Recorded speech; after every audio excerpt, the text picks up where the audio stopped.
Port of Liloan, Leyte. Liloan Port, Southern Leyte. Ayun.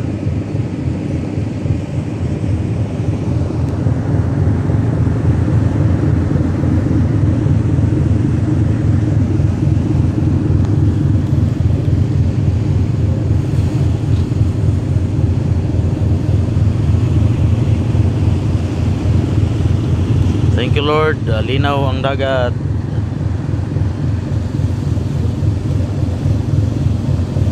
Dali pa naman kayo ni diri magbagyo. Mo ni agyanan sa bagyo. Gikan sa Surigao, gikan sa Siargao nga mga areas. Labi na sa Surigao, din labang din ni Dapita.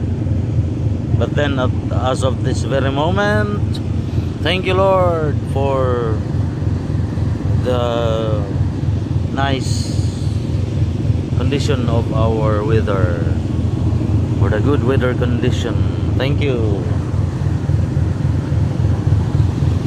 Okay, so bye bye Liloan Port, and we are bound for the direction of Mindanao, Donggo sa Surigao City.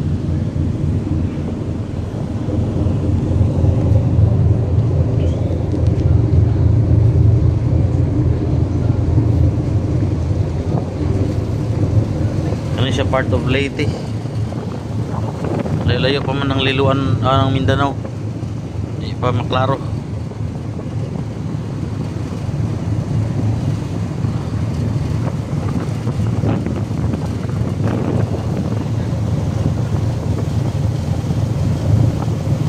Ay, Bohol naman na diya.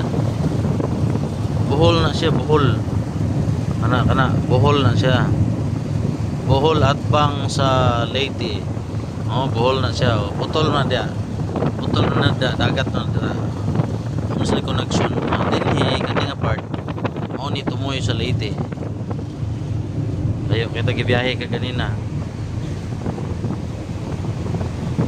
Alas 10. No, alas 11 sa gabi dito pa taog San Juanico Bridge.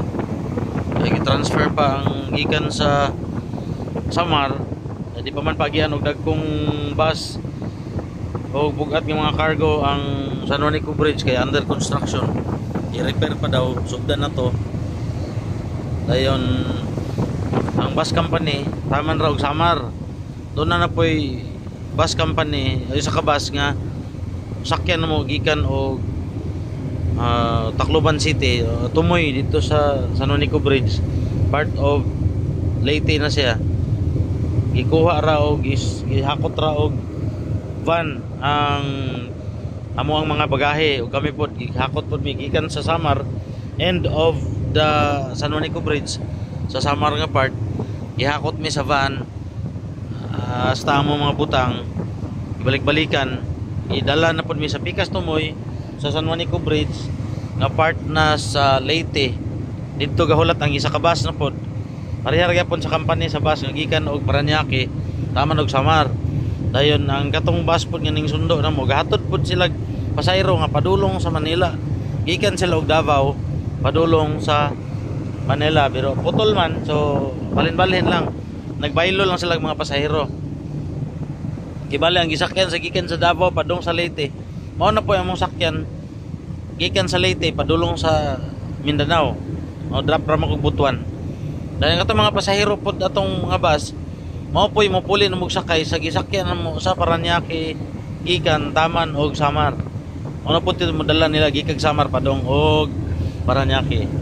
So temporarily, i-close pa sa mga dagkong sakyanan ang San Juanico Bridge. No, pila na po ka years, mag 20 years kapin na po na, kay panahon po na ni Pangulong President Ferdinand Marcos Sr. Takabalo kanina to ang Pangal Bay Bridge pohon og kano sa po na siya the time nga mag-repair siya nga kanang di na gyud pwede pagian. As of now continuous pa po ang iyang repair ginagmay gikan pa sa pagmugna, no, gikan pa sa paghimo. Ang San Juanico Bridge murag mao patingi pag-repair na gikan paghimo. Liguan jud kayo ang San Juanico Bridge po.